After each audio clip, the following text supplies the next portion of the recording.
C'est pas comme à l'époque du général. Il nous faudrait une bonne guerre, je vais vous dire. En fait, c'était mieux avant. Oui, allez-vous me dire, mais qu'est-ce qui était mieux avant?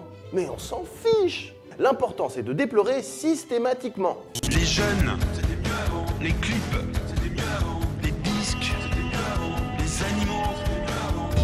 Bon, c'était mieux avant, admettons, mais quand exactement? Au temps béni des 30 Glorieuses? À celui de la Belle Époque? À la période du Roi Soleil et des perruques poudrées? Le problème, c'est que chaque génération regrette les plaisirs perdus de la génération précédente, et à ce petit jeu-là, on peut remonter assez loin. L'homme de Gros, l'homme de Mans, l'homme d'Oignon, l'homme de Cro-Magnon. En fait, si toutes les générations depuis toujours regrettent un âge d'or passé, c'est pour une raison qui ne varie pas.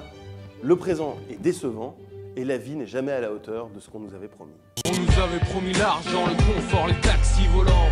On nous disait que le bonheur s'obtenait en taffant. Moi j'ai qu'une chose à dire, le futur c'était mieux avant. Le temps s'écoule, les creuses nos rides, premiers échecs, premières blessures, les cicatrices s'accumulent et nos illusions de jeunesse meurent peu à peu. La nostalgie quoi, un truc de vieux.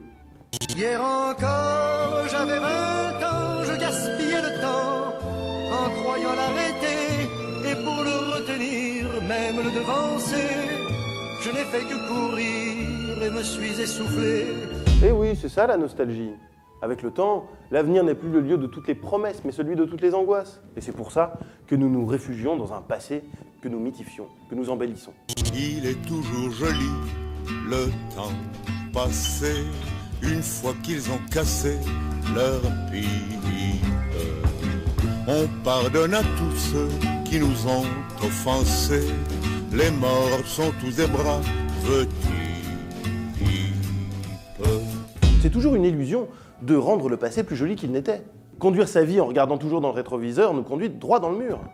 Prenons le cas de la France par exemple, vieux pays de la vieille Europe et qui a donc tendance à regarder son passé plus ou moins glorieux avec beaucoup de nostalgie.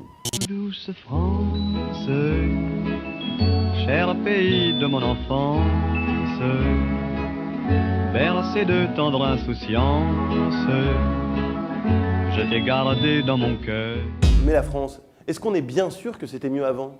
Ah oui! Au temps où les enfants travaillaient, où il n'y avait pas la sécu, au temps où les femmes devaient rester chez elles, où il n'y avait pas le droit de vote, au temps où on envoyait les jeunes hommes sur les champs de bataille comme de la chair à canon.